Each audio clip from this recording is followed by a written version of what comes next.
Chiquilla, la frambuesa, la bonita. Oiga, son con apruebe. Ya casera, venga a conocer mi uva. Apruebe, apruebe, apruebe. Apruebe la uvita que está rica. Apruebe los duraznos, casera. Ya, chiquilla. Oye, apruebe la uvita, mami. Venga, sí. Aprobar es gratis, oye. Aprobar es gratis. Tengo almejita, oiga, tengo pescadita, mire, arroz rico, fresco pescado, reineta. Apruebe pescadito aquí, apruebe. Apruebo que la calidad es fresquita, apruebo que la reta viene directamente del mar a su paladar y apruebo el tuyo sin espinita. Ya, chiquilla, elijan fruta, aprueben la fruta, calidad y elegido, aprueben la fruta. Apruebe. Apruebe. Apruebe, compañero, apruebe. Eso, con apruebo. Apruebo. Apruebe. Quieren que mueran, queremos que mueran, que se acabe el Chile. ¡Pinochet!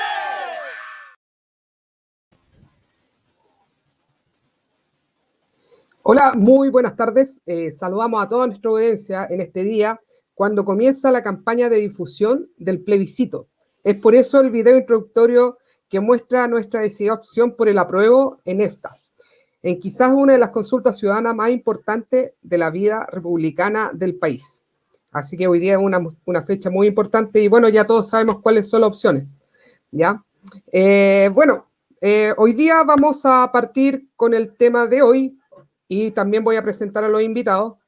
En medio de la crisis sanitaria y social que estamos viviendo en lo que llevamos del año 2020, el sindicato Ripley vivió su proceso de negociación colectiva y hoy queremos profundizar en esa negociación para que quede como experiencia para otras organizaciones sindicales y trabajadores que estén por negociar colectivamente.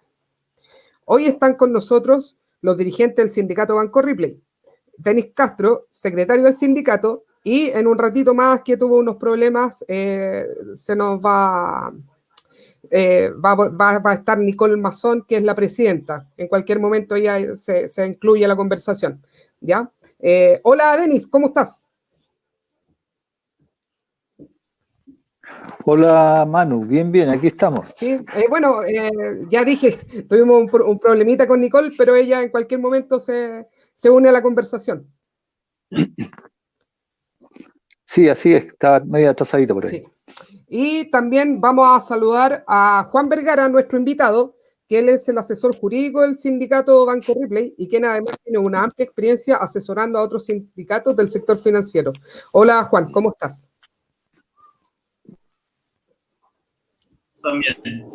Juan, ahí sí, no te escuchaba. Hola, ¿qué tal? Sí, estoy bien, muchas gracias. Atento por la invitación y te saludo también, Manuel. Gracias, Juan.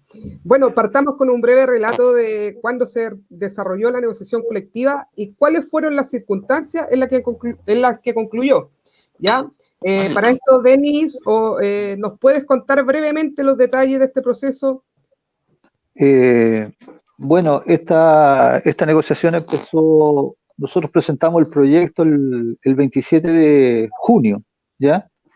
La empresa nos respondió el último día de plazo que tenía y después pasó una semana sin tener ninguna novedad, ningún contacto con ellos, ¿ya? Por lo cual decidimos invitarlos a iniciar las negociaciones. Nos respondieron de inmediato que estaban dispuestos, pero estaban relativamente dispuestos porque se demoraron 2 semanas más en citar a la primera reunión, ¿ya? Esperando la última semana para tener la presión ya de que quedaba poco tiempo y empezar la negociación, las cuales empezaron a hacer día por medio y al final, como es costumbre, no sé si es porque la ley los empuja a eso, respondieron en cero todo, o sea, el mismo proyecto, el piso del anterior y nada más, ¿ya? Por lo cual sometimos esto a votación de la base y con un 90% de aprobación se inclinó por la huelga. Posteriormente solicitamos los buenos oficios por los plazos, de acuerdo a cuándo convenía más iniciar la huelga en caso de llegar a eso, en la fecha en que más le podía hacer daño a la empresa, esa era la idea. y ¿cómo se llama? Y empezamos todos estos buenos oficios y felizmente logramos llegar a un acuerdo que, si bien no nos dejó contento para nada, porque no logramos incrementar las remuneraciones, y habíamos sufrido, de acuerdo al estudio hecho, un desmedro de una pérdida en el poder adquisitivo de aproximadamente un 9%. No logramos recuperar ni un solo punto de ese desmedro. Sí nos mejoraron algunos bonos relativamente, pero ante las circunstancias y de acuerdo sobre todo a la votación que hubo después de la última propuesta, que fue un 54% nomás de huelga, era muy riesgoso haber llegado hasta esa instancia, por lo cual la empresa hizo un último ofrecimiento que ya fue aprobado por más de 2/3 de los socios. Eso fue en general la negociación. Denis, ¿cuál es el nivel de sindicalización que hay en el Banco Ripley? Yo creo que es alto. Denis, es alto. dale. Sí, es cercano a un 70%, yo creo. Ya, por ahí ya, estamos. Ya, y aún así no se pudo conseguir una... No, porque aparte las condiciones el tema de la pandemia y del teletrabajo no nos permite controlar de que el banco siga funcionando igual. No tienes cómo controlar esa parte. Claro. Te lo hace súper complejo. Entonces hay muchos que, a pesar de estar sindicalizados, lo iban a hacer trabajar y ellos iban a acceder a trabajar. Y no íbamos a tener cómo controlar de que ellos no lo estuvieran haciendo. Sí, complicado, Sí. Porque yo creo que nadie de los sindicatos existentes en el mundo ha negociado en pandemia, entonces... Sí, correcto. Totalmente. Bueno, a ustedes también les pasó algo similar cuando... ¿en qué año fue que negociaron cuando la negociación anterior? Sí, hace 3 años atrás, cuando empezó el tema de los, ¿cómo se llama? De los servicios mínimos. También nos tocó debutar en esas circunstancias. Claro, siempre conejillo de India el sindicato Ripley. Sí. Sí. Oye, Juan, a ti te quería hacer una consulta. ¿Cuáles han sido los aspectos que han cambiado el proceso de la negociación colectiva bajo pandemia, teniendo como ejemplo el caso de Banco Ripley? ¿Qué aspecto destacarías de este proceso? Mira, bueno, el procedimiento en general, el procedimiento legal es el mismo. Lo que ha habido son adecuaciones por el funcionamiento de la inspección del trabajo, ¿ya? Entonces, trámites que antes se hacían a nivel personal, ahora se hacen a nivel por medios de correo electrónico o por medios virtuales. Entonces, el principal aspecto de cómo ha incidido la pandemia en la negociación colectiva y particularmente lo que se dio en el Banco Ripley fue la pérdida de la presencialidad. Prácticamente todo se tuvo que hacer por medios remotos. Y el segundo efecto, que no tiene que ver con la pandemia en sí misma, sino con la crisis económica asociada a la pandemia, es este discurso empresarial que ha calado muy hondo en los trabajadores en torno a que lo importante no es negociar colectivamente, lo importante es cuidar el puesto de trabajo. Entonces, ese discurso que ha venido muy, muy asentado de manera interesada, diría yo, por varias empresas, ha calado muy hondo y entonces el sindicato tuvo que trabajar fuertemente también para tratar de combatir eso. ¿Y qué aspecto destacarías del proceso de negociación de Banco Ripley? A ver, yo destacaría que el sindicato, tomando nota de lo difícil que era reunirse presencialmente, se adaptó rápidamente en dos sentidos. Nosotros teníamos reuniones prácticamente todos los días con la comisión negociadora, entre nosotros como la comisión negociadora sindical, todos los días prácticamente nos reuníamos. El sindicato tuvo la oportunidad también de, a través de estos medios remotos, hacer pequeñas asambleas previas a la negociación en todas las sucursales. También de manera rápida, un día que necesitábamos tomar decisiones, pudimos convocar rápidamente 2 o 3 veces a asamblea de los delegados, ¿ya? Entonces, en ese sentido nos adaptamos rápidamente. El problema de la presencialidad lo convertimos en una oportunidad de sostener reuniones mucho más fluidas.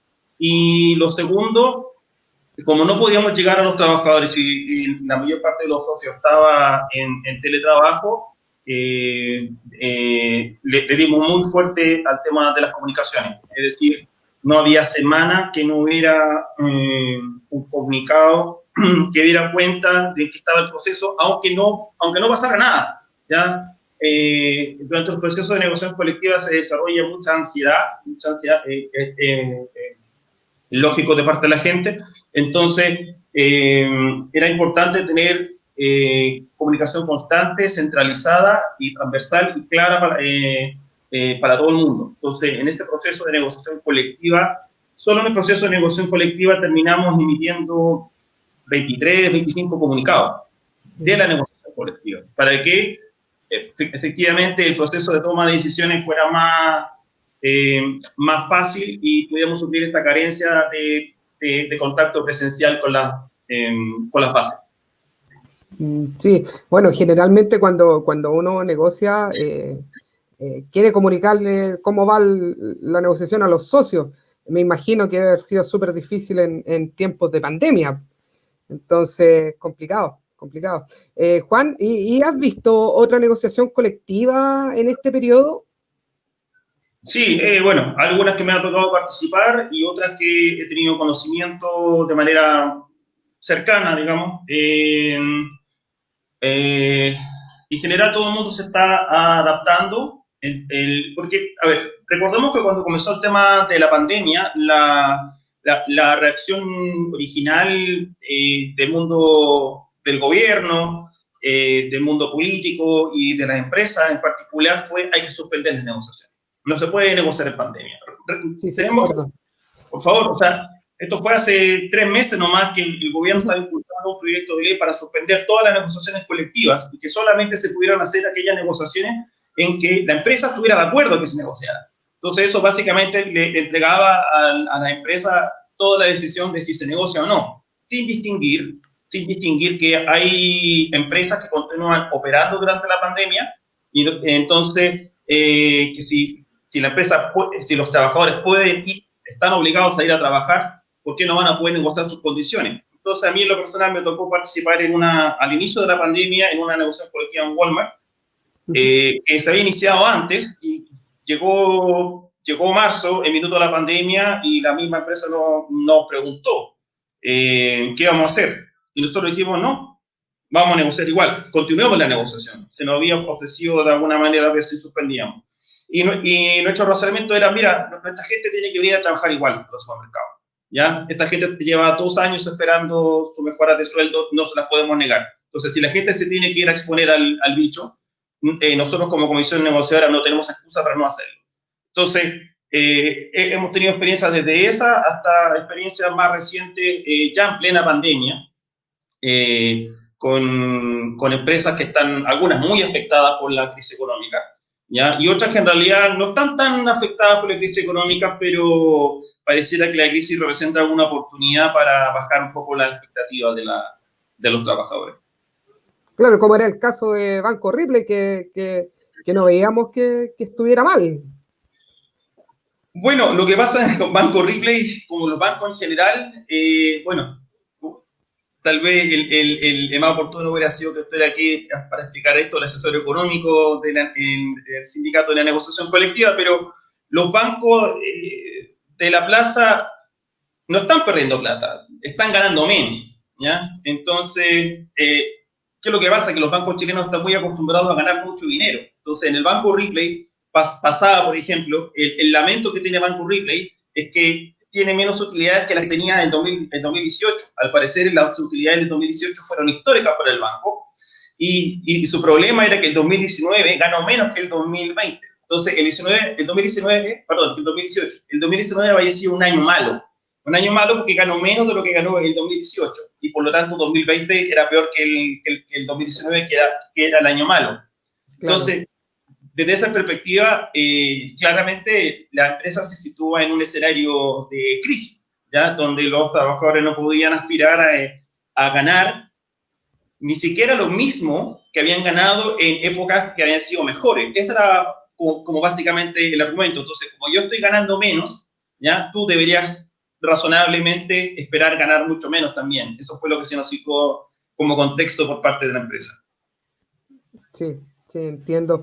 Bueno, ahora hemos visto que hasta en pandemia la banca gana.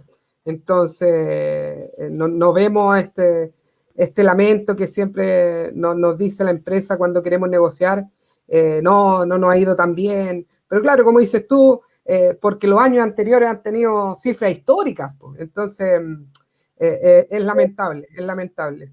Bueno, pasando a otro tema, Denis, aquí vamos más al tema de la dirección del trabajo. ¿Cómo sientes que se comportó este ente mediador en la negociación colectiva? Estás sin micrófono, Denis. Perdón, el que estuvo a cargo de todo esto realmente hizo todo muy expedito. Después el tema se complicó un poco cuando empezó la mediación, porque la mediadora era netamente pro empresa y se notaba, era clarísimo. Pero en la segunda reunión que tuvimos con ella, nuestro asesor económico le informó de que todo eso que estaba llorando la empresa, de que no había dinero y todo eso, no era cierto, porque él tenía toda la información confirmada de que el directorio del banco más los gerentes habían reajustado sus remuneraciones en un 18% y que los accionistas habían retirado el 100% de la utilidad hace un par de meses solamente. Entonces, todo eso era una falacia, no era cierto, y bueno, ahí ella se dio cuenta y fue divertido porque en una de esas reuniones nuestro asesor económico no se salió de la reunión como todo y escuchó que estaba hablando la asesora con otra colega y le decía, mira, ¿cómo pueden estos con todo lo que están ganando no darle ni siquiera un 2 o un 3% de reajuste en los sueldos a esta gente? O sea, ahí como que en ese momento fue el punto de inflexión y cambió la actitud de ella, y felizmente la empresa como que se vio obligada más a plantear, porque ellos siempre tenían un esquema de acuerdo a lo que nos explicaron nuestros asesores.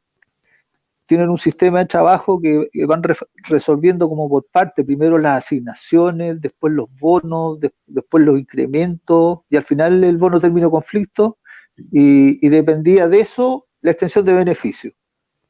Entonces, felizmente nosotros nos preparamos de acuerdo a lo que ellos nos informaron. En cada reunión con cada oficina le informamos cómo iba a ser todo el proceso, qué es lo que querían ellos, cómo actuaban, que íbamos a tener que llegar a la mediación porque antes no íbamos a lograr nada, y gracias a eso logramos que nuestros socios estuvieran todos detrás nuestro firmes, por lo menos hasta el momento de votar la última oferta. Oye, Denis, bueno, aquí nos hacen un comentario también en Facebook. Ustedes la reunión con los socios la hacían mediante videoconferencia, ¿no es cierto? Correcto. Sí, correcto. ¿Sobre qué plataforma la realizaban? ¿Zoom? Era por Zoom. Zoom. Ya. ¿Y cómo funcionó eso? Bien, no tuvo inconvenientes, sí. Ya, la gente era amigable para la gente. Sí, era amigable, todos entendieron al comienzo, les costó un poquito, pero ya después todos se adaptaron al modelo. Como a todos, a nosotros también. Como a todos, sí. Sí, igual es difícil. Oye, y con respecto a la actitud de las primeras ofertas de la empresa, que no eran las mejores, ¿cómo se lo tomaron los socios? No, estaban todos muy molestos, sobre todo porque ellos ya tenían en uno de los comunicados, de los tantos comunicados que enviamos, informamos del incremento de remuneraciones que se habían hecho los directores y los gerentes, y que habían retirado el 100% de la utilidad los accionistas. Entonces ellos estaban muy molestos por eso, o sea, decían, con todo lo que ha ganado este banco, ¿cómo no nos van a reajustar ni siquiera un punto las remuneraciones. Claro. Y debido a eso había gran molestia y tuvimos gran respaldo de ello.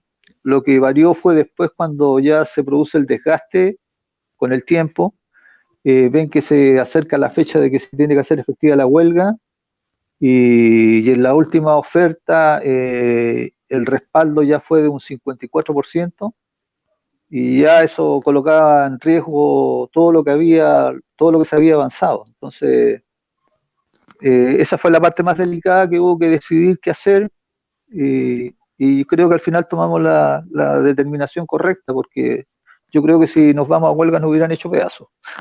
Sí, era difícil irse a huelga en pandemia sobre todo, entonces no, yo creo que fue una buena opción. Ahora, Manuel, disculpa, me gustaría complementar algo sobre la inspección, sobre la actuación de la inspección del trabajo en este proceso. Yo creo que el rol de la inspección hay que analizarlo en distintos niveles. Primero, en cuanto a gestionador del proceso, yo creo que dio todas las facilidades, ¿ya? Tanto para, no sé, para presentar proyectos, vía correo electrónico, recepcionarlo, tramitar la última oferta. La verdad que desde ese punto de vista tuvimos suerte, al menos nosotros con el funcionario que estuvo en cuanto a cargo del proceso, todo fue muy expedito, todo se facilitó mucho. Pero hay otra dimensión que tiene que ver con la mediación que la realiza otro funcionario de lo que ya se refirió Denis, pero hay un tercer rol, la dirección del trabajo, que fue muy importante en esto, incluso un cuarto rol, diría yo. El tercer rol que tiene relación con los servicios mínimos, pero particularmente con la conformación de los equipos de emergencia, porque debutábamos en esta negociación colectiva y probablemente ya debutábamos en toda la banca, en negociaciones colectivas en las que había que discutir ya no solamente la calificación de servicios mínimos que se hizo y fuimos hasta los tribunales, sino que la conformación específica de los equipos de emergencia con trabajadores sindicalizados durante la negociación colectiva, ¿ya? En general, en la banca no están habituados a esto porque se negocia anticipado o no reglado, pero una negociación reglada como esta tenía la gran dificultad que, respondiendo el empleador el proyecto, comenzaba a correr un plazo de 48 horas en que el sindicato tenía que responder el requerimiento de equipos de emergencia, que si no se hacía, ya se entendía totalmente aprobado. Y en este caso, la inspección del trabajo, bueno, el sindicato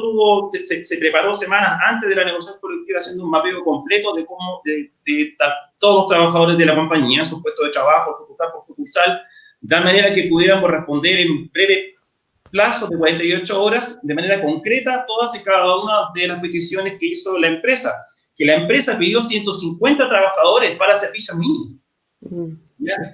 Y aquí la inspección tuvo un rol súper relevante y yo también como que lo quiero destacar porque la inspección se dio el trabajo de analizar todas y cada una de las objeciones que nosotros hicimos. Y la inspección del trabajo nos dio las razones prácticamente todas, ¿ya? Es decir, la petición que hizo la empresa era desmedida. La empresa pidió vigilantes en sucursales que no había vigilantes, ¿ya? La empresa llegó y pidió todo, con un país no hay engaño, llegó y pidió todo, total, el problema se lo endosa al sindicato y por último la inspección resuelve. Y la inspección del trabajo, presiones más, presiones menos, resistió todo. La empresa emitió un veredicto que obviamente había que darle equipo de emergencia al banco, pero se dio finalmente un veredicto que era una cantidad muy similar en cuanto a la cantidad y las ubicaciones y los puestos de trabajo era muy similar a lo que habíamos dado o habíamos señalado nosotros. Así que en ese sentido yo creo que la labor que tuvo la inspección del trabajo, analizar esta conformación de equipos de emergencia, que era muy trabajosa, que había que hacer fiscalizaciones, fue muy buena. Y el cuarto rol que tuvo la inspección del trabajo, que tiene que ver con el problema estratégico que teníamos acá por los reemplazos de trabajadores en huelga. O sea, a ver, Banco Ripley se estaba preparando en nuestras narices para reemplazar trabajadores en huelga. Se supone que eso no se puede hacer. Lo estaba haciendo a vista y paciencia de todo el mundo, total, parte del defecto del sistema jurídico chileno que cuando el empleador comete una ilegalidad tiene que ir a un juicio, y en el juicio uno se demora, bueno, el juicio uno no le resuelve el problema. Bueno, Acá, en el caso concreto, nosotros identificamos varios reemplazos que la empresa estaba haciendo y ahí entonces tuvimos que recurrir a otra unidad de la inspección del trabajo para pedirle, mire, necesitamos que vaya a fiscalizar esto, necesitamos que vaya a fiscalizar esto otro.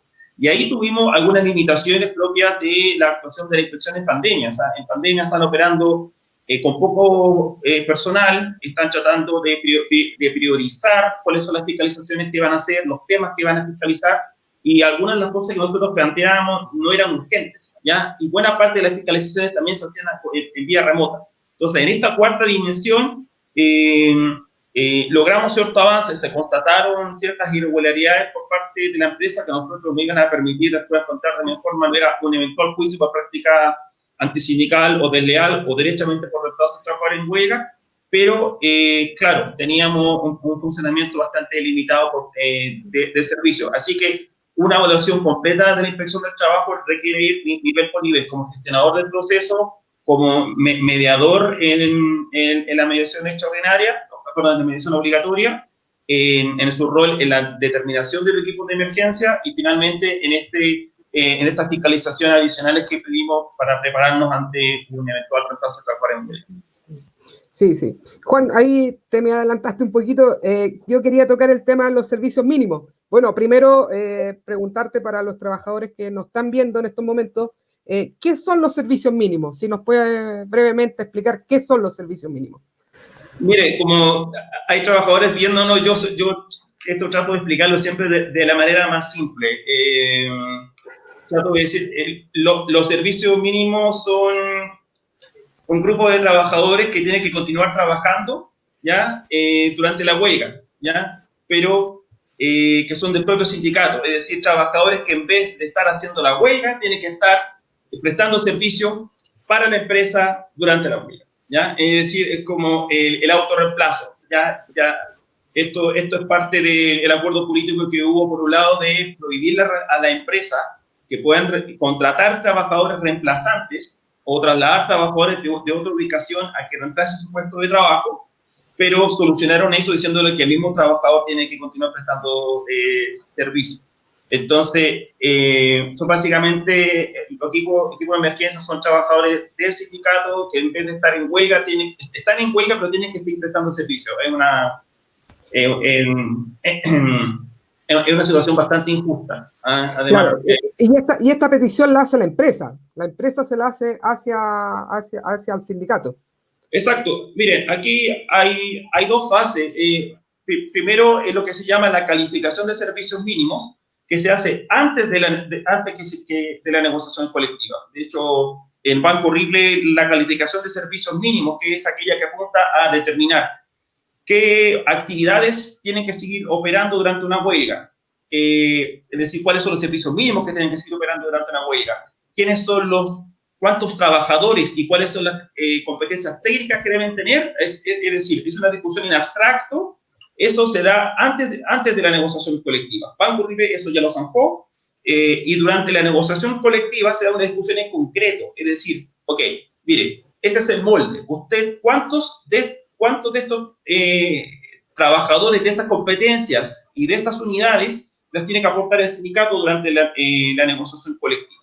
Entonces, la discusión es sumamente compleja porque en el caso particular, en la negociación colectiva, nosotros teníamos que cumplir con ciertos requerimientos de servicios mínimos, lamentablemente quedaron así definidos, y nosotros teníamos que analizar caso a caso si correspondía o no que nosotros los proporcionaran. Porque, por ejemplo, Banco Horrible en las sucursales tenía que proporcionar un vigilante, ¿ya? Entonces, donde había dos vigilantes, nosotros teníamos que decir, oiga, no corresponde que un vigilante sindicalizado ya preste conforme el equipo de emergencia, porque hay un trabajador no sindicalizado que puede realizar en la misma sucursal que puede realizar dicha función. Entonces, a nivel de vigilantes, a nivel de tesoreros, de cajero banco, tuvimos que hacer ese análisis.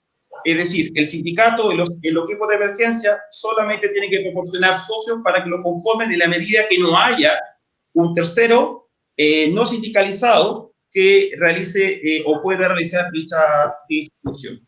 Eso es básicamente lo que es la conformación de equipos de emergencia, porque la otra es la calificación de servicios mínimos, que va desde la discusión en abstracto. ¿Corresponde o no que un banco, ya, tenga servicios mínimos, o un banco como Banco Ripley tenga servicios mínimos. Bueno, esa discusión el sindicato ya la dio, la dio hace 3 años, se zanjó definitivamente el año pasado.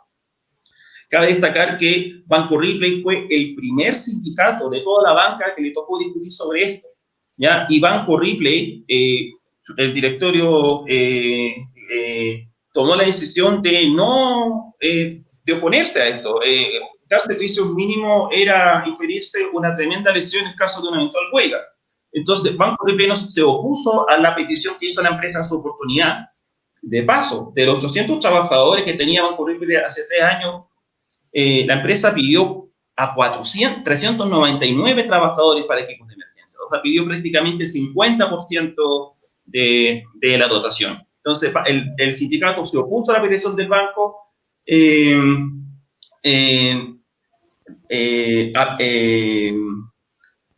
apeló contra la decisión de la Inspección del Trabajo, fue a tribunales contra la decisión de la Inspección del Trabajo, los tribunales se declararon incompetentes, fue a la Corte de Apelaciones, la Corte de Apelaciones se declaró ratificó la incompetencia, fue a la Corte Suprema, de ahí fue al Tribunal Constitucional, se ganó en el Tribunal Constitucional, se ganó en la Corte Suprema, para que los tribunales laborales tuvieran que resolver si correspondía o no que Banco Ripley tuviera servicios mínimos. Finalmente, los tribunales laborales ratificaron la decisión de la Dirección del Trabajo, y eso determinó entonces que en esta negociación colectiva el sindicato tuviera que proporcionar equipos de emergencia. Ya, ok. Es una vuelta súper larga. 3 años tuvo Banco Ripley en esto. ¿Perdón? ¿Cuántos 3 años estuvieron en esta vuelta, o no? Sí, comenzamos el 2017 y el asunto se zanjó de manera definitiva a mitad del año pasado. En mitad del año pasado perdimos la Corte de Apelaciones de Santiago por 2-1. ¿Ya? El criterio que asentó la jueza del trabajo para ratificar la decisión de la Dirección del Trabajo era básicamente que el acceso al dinero, miren, básicamente el argumento de la jueza fue que Banco Ripley atiende a personas con menores ingresos. Entonces, fue una especie como de argumento jurídico-social el que dictaminó la jueza, y en la Corte Suprema, bueno, en la Corte de Apelaciones, un ministro no encontró la razón y lo otro todo, lamentablemente, no. Yo recuerdo que... Disculpe, de hecho, igual fuimos a la Corte Suprema, pusimos un recurso de queja, pero la Corte dijo que los recursos no procedían contra las sentencias de la Corte de Apelaciones en nulidad. Entonces, dio una vuelta muy larga, prácticamente tuvimos 7 instancias. Yo recuerdo que cuando se implementó el tema de los servicios mínimos, se hablaba que solamente era para empresas esenciales, pero como que todas las empresas ahora se colgaron de los servicios mínimos. Sí, servicios mínimos universales, diríamos. Efectivamente, yo creo que aquí hay que separarlo en dos etapas a nivel doctrinario, con la Dirección del Trabajo de este gobierno y la Dirección del Trabajo del gobierno anterior. ¿Ya? Con la Dirección del Trabajo del gobierno anterior, cuando se da la discusión sobre si la banca es o no un servicio esencial, la Dirección del Trabajo opta por darles otorgarles servicios mínimos a la banca basado en una causal muy específica, que es necesidad básica de la población.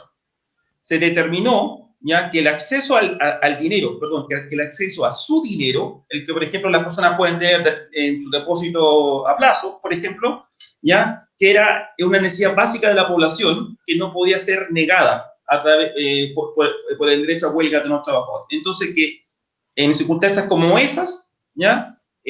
Los trabajadores debían continuar operando, ¿ya? A través de equipos de emergencia para, digamos, para permitir que aquellos que tuvieran su dinero depositado lo pudieran retirar.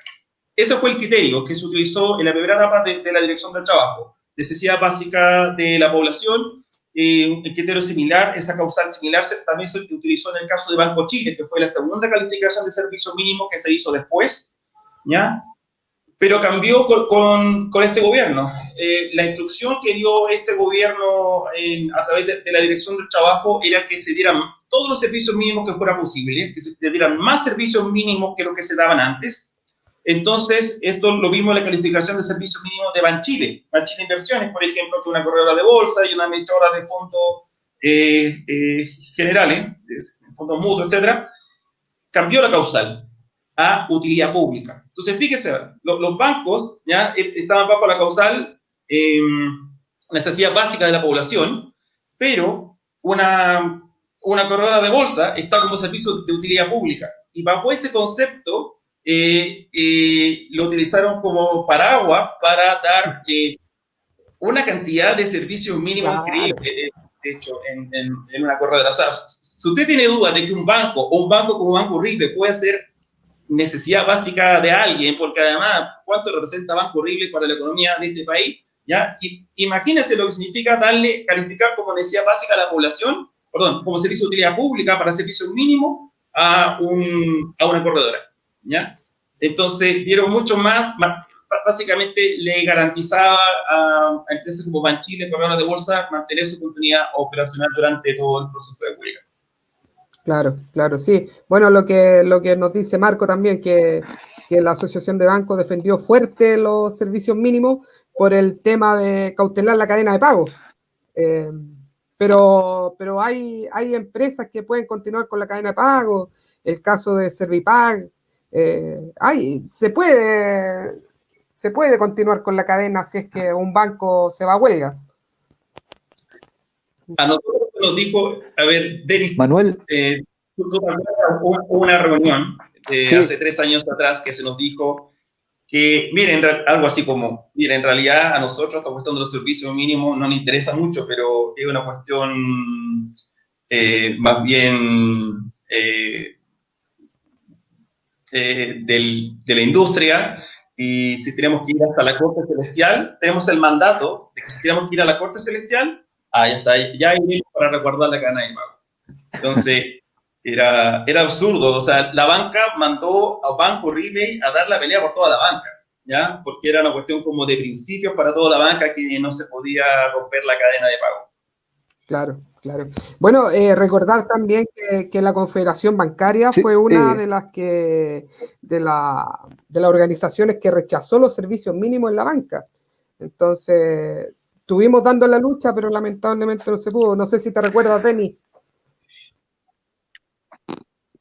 sí, Manuel, yo quería agregar algo que respecto a esto de cortar la cadena de pago, y eso es lo que hacía más ridículo el tema en el Banco Ripley, era el tema de que la cadena de pago era la recaudación de servicios y sobre todo el pago de impuestos, ¿ya? Y de servicios básicos. Y en el Banco Ripley no se recaudan impuestos, O sea, y no se recaudan no se daba la servicios figura. básicos. No. No tenía ni un sentido, o sea, eso lo hacía más ridículo. Oye, Denis, bueno, cambiando un poquito de tema, la sensación de crisis económica y inestabilidad laboral que se ha dado bajo la crisis como efecto, ¿cómo afectó la decisión final de la gente?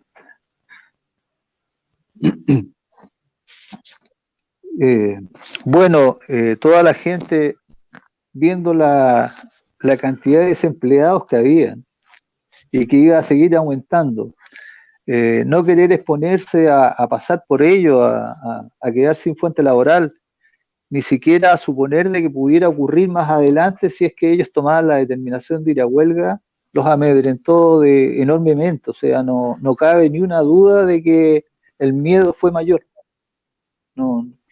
Los afectó a todos. Ellos sintieron la presión de lo que está pasando actualmente en el país. Y más encima sin saber lo que va a pasar mañana, entonces yo igual entiendo a tus socios, complicada situación.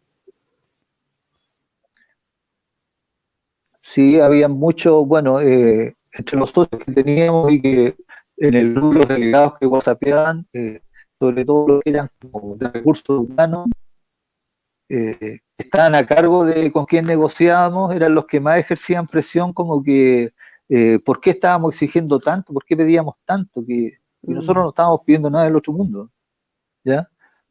Entonces ellos como que asustaban más a la gente y habían otros que los llamaban a terreno. De hecho, la votación comienzo fue bastante aplastante porque se dieron cuenta de que no nos estaban dando nada, pero el miedo después, a medida que pasó el tiempo y no logramos llegar a acuerdo, los presionó demasiado y lo hicieron al final aprobar lo último que nos habían ofrecido. Denis, ¿cuáles eran estos puntos principales?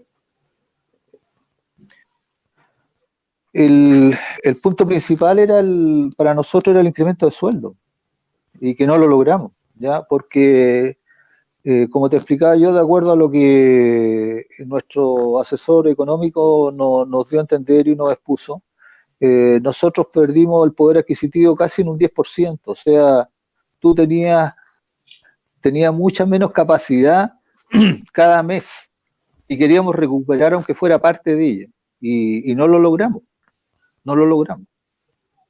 Entonces, eso fue duro y es duro explicarle a la gente que no le van a subir ni un solo peso el sueldo.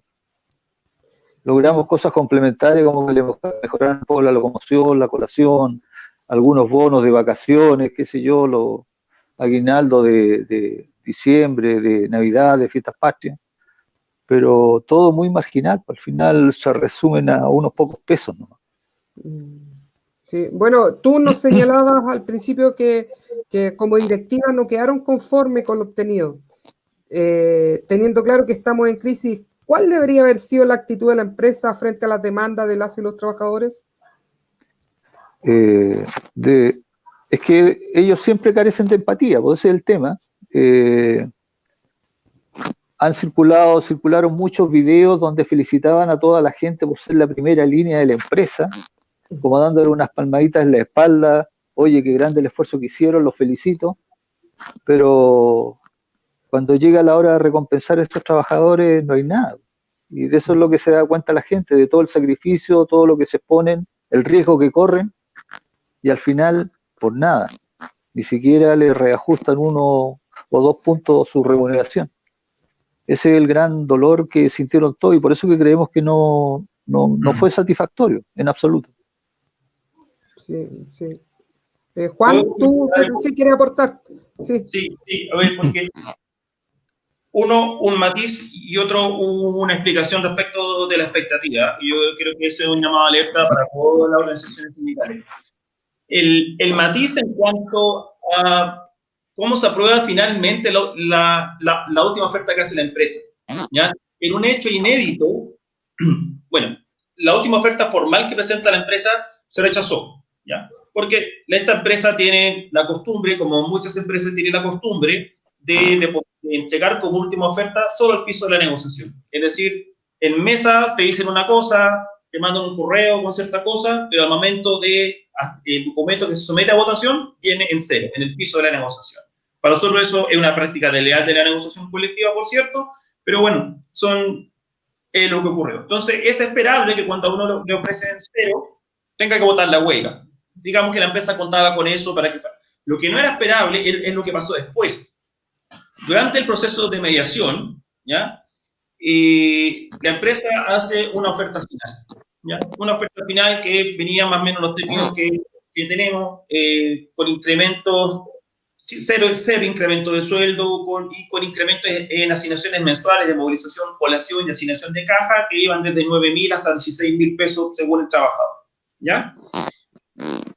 Y un bono de término, por cierto, y otras cosas que nosotros conseguimos que eran estratégicas a nuestro juicio, como las condiciones de extensión de beneficios para los socios futuros, que la empresa quería darle 0 y 50% en el año, una cuestión de verdad muy trabajo precario.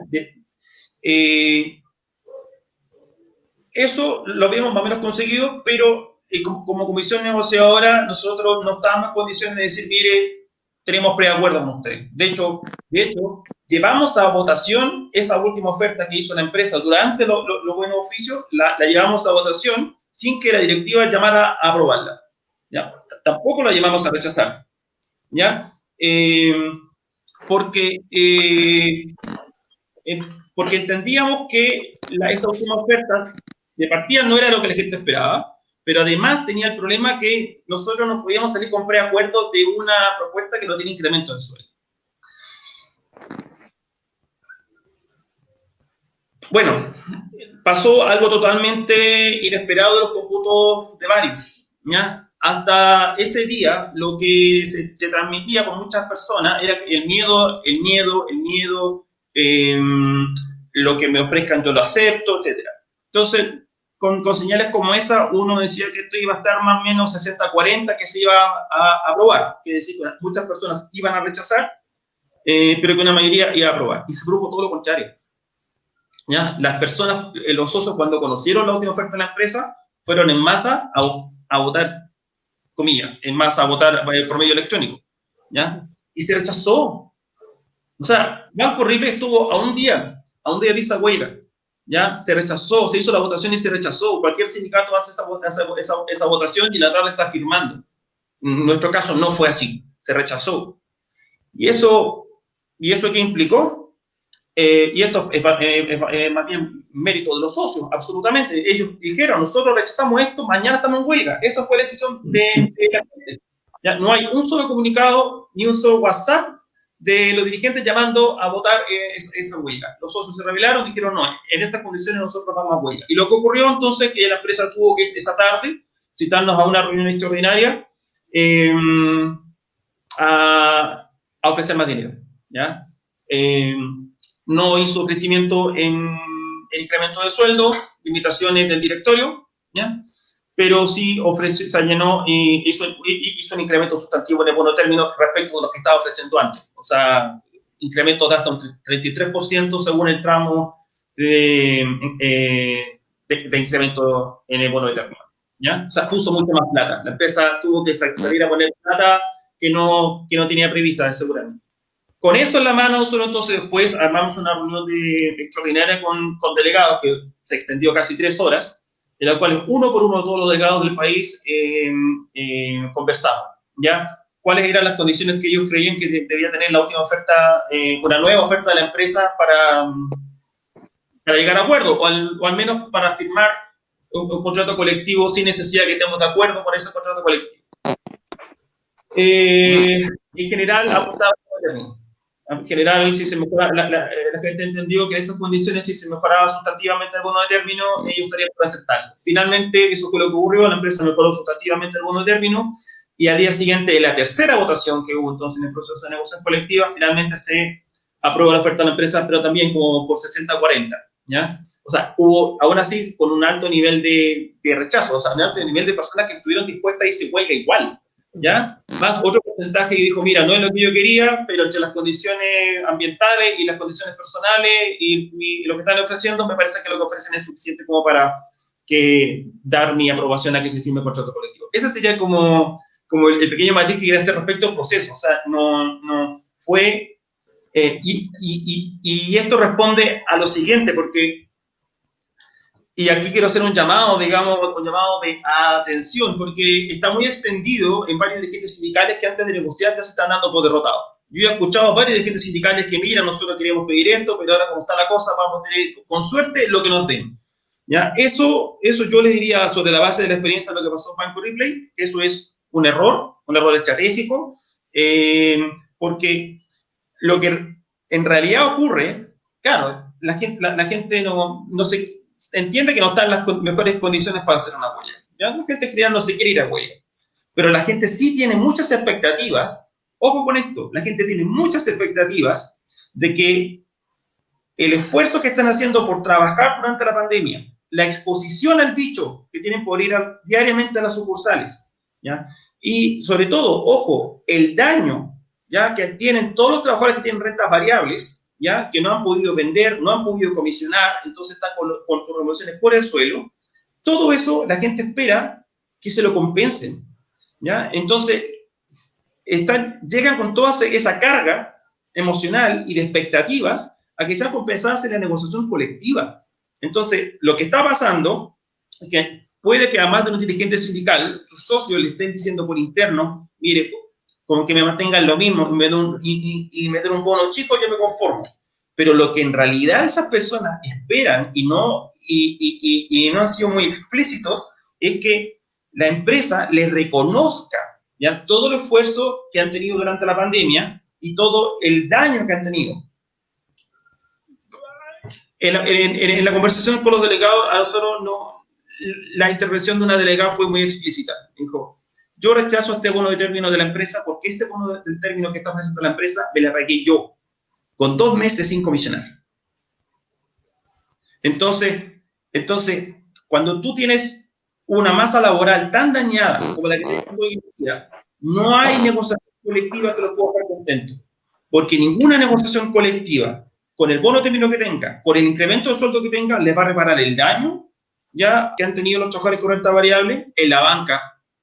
Que levante la mano el trabajador con renta variable que no ha tenido merma, que levante la mano, ¿ya? Que levante la mano el trabajador que no tiene miedo de ir todos los días a sentir que se expone al bicho, ¿ya? En otro banco hay sucursales que se han cerrado 3 veces, ¿ya? Por contagio de COVID, ¿ya? Y en 3 veces han tenido que reemplazar a todos los equipos por contagio de COVID. Entonces, todo eso la gente espera que se lo compense. Y si eso llega hasta la negociación colectiva, la verdad es que, ojo, en algún minuto este temor a la huelga se va a transformar en una ira contra la empresa porque la empresa no es capaz de reconocer el trabajo y el sacrificio que han hecho los trabajadores durante este periodo. Así que ojo con eso.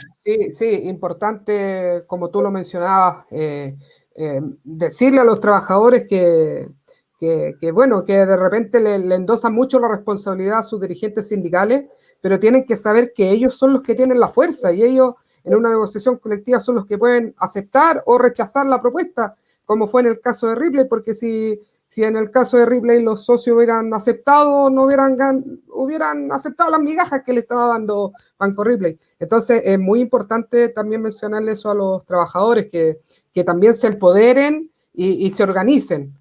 Denis, bueno, también vimos la parte de cómo se organizaron con sus socios a través de Zoom. ¿Y cómo fueron las reuniones con la gerencia? También estas reuniones virtuales fueron muy difíciles. ¿Cómo se pudieron juntar? No, fueron complejas. De repente tuvieron algunos ladrillos por ahí, fueron durísimas. A Juan le conta. Realmente de repente fue... ¿Ah? Persona non grata. Sí, realmente fueron durísimas, pero así se logró avanzar un poco. Yo recuerdo que en una de ellas les dije bastante molesto que no tardaran más, que fueran donde sus mandantes a buscar más dinero, porque si no, ellos iban a cargar en su espalda la huelga del Banco Ripley. Ellos eran los responsables, y se los dije ladrando realmente.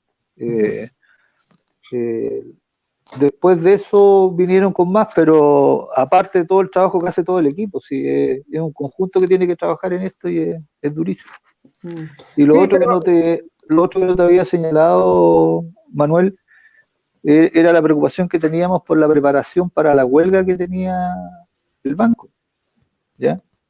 Que ellos estaban capacitando gente de CAR en funciones de banco, en caja, ejecutivo, ¿ya? Más los que están en CAR en la empresa de tienda Ripley. De tienda Ripley, claro. Y lo estaban preparando para hacer hasta funciones de canje y todo ese tipo de cosas, ¿ya? Y entonces eso es lo que hacía hacía menos viable la huelga, o sea, tener gente que estuviera trabajando en reemplazo de los trabajadores y más encima los que estaban en teletrabajo. Entonces era un escenario realmente complejo, muy difícil. Sí, no, sí. Muy difícil, sí. Bueno, comentarles que ya estamos terminando el programa. Se me hizo cortito la hora. Lamentablemente Nicole no pudo llegar, nos mandó las excusas por interno, así que esperemos que en un próximo debate contar con ella. Juan, la reflexión final respecto a la situación que viven los trabajadores y sus sindicatos en la actualidad. A ver, voy a tratar de finalizar con algo positivo, porque en general me concentro tanto en las críticas que...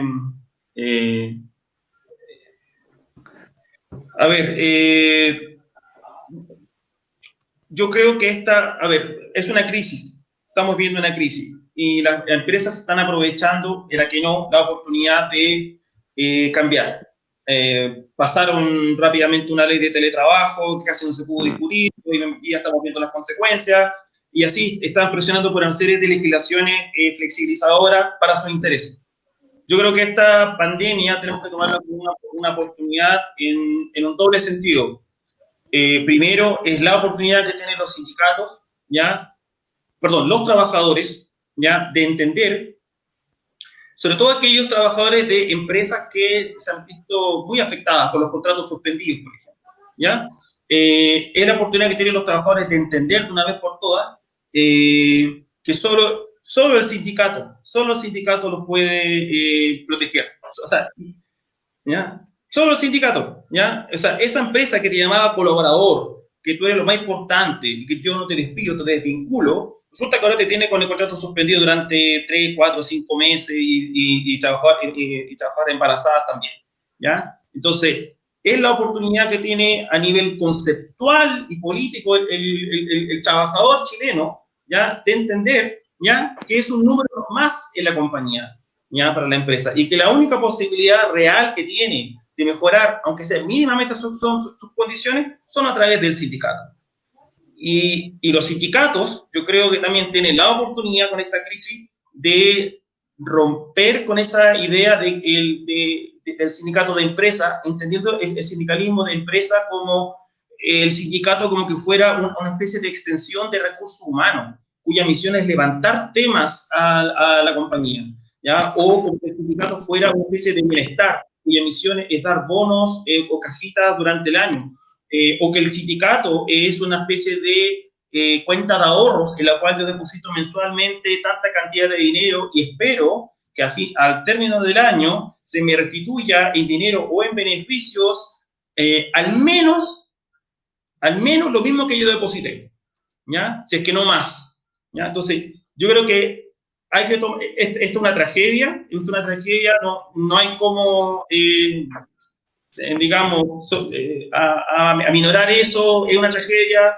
lo que está ocurriendo, pero representa una oportunidad. Es la oportunidad que tienen los trabajadores de cambiar el switch, y es la oportunidad que tienen los sindicatos también de decir, ojo, tenemos que cambiar el nivel. El sindicato está para otra cosa, no está solamente para andar haciendo regalos todo el año. No es asistencialismo. No es asistencialismo. Exacto. Bueno, y también tenemos otra oportunidad ahora el 25 de octubre de cambiar esta constitución.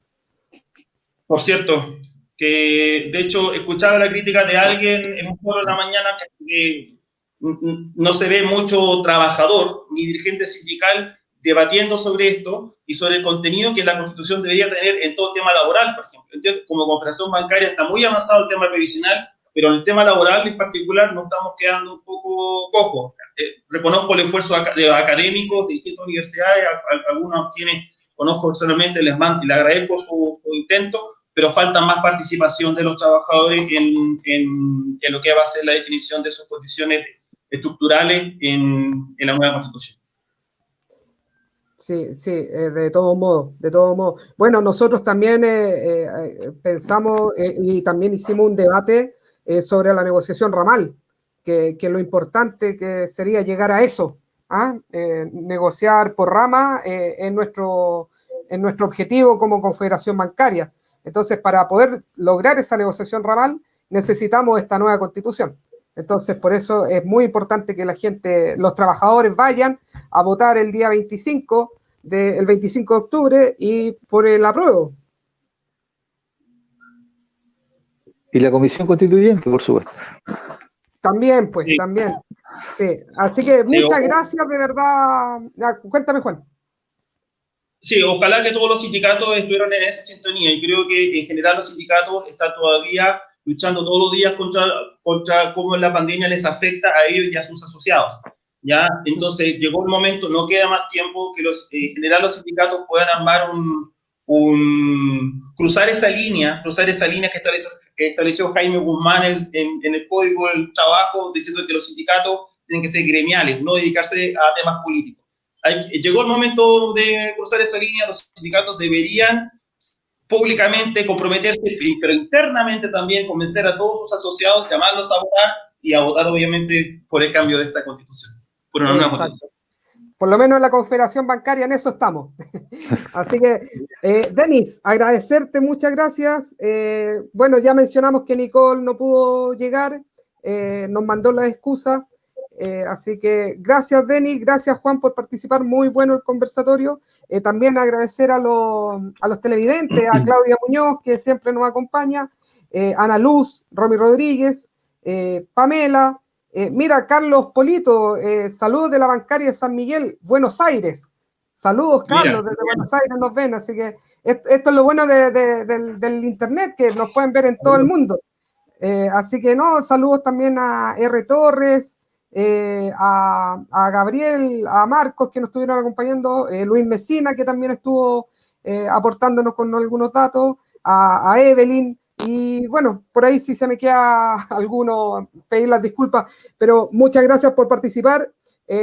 Partimos la campaña por el apruebo, así que los esperamos a todos este 25 de octubre en las urnas y a ganar. Ya, muchachos, así que los vemos el próximo miércoles en un interesante y nuevo debate. ¿Ya? Muchas gracias. Chao, chao. Gracias, Manuel. Chao, chao.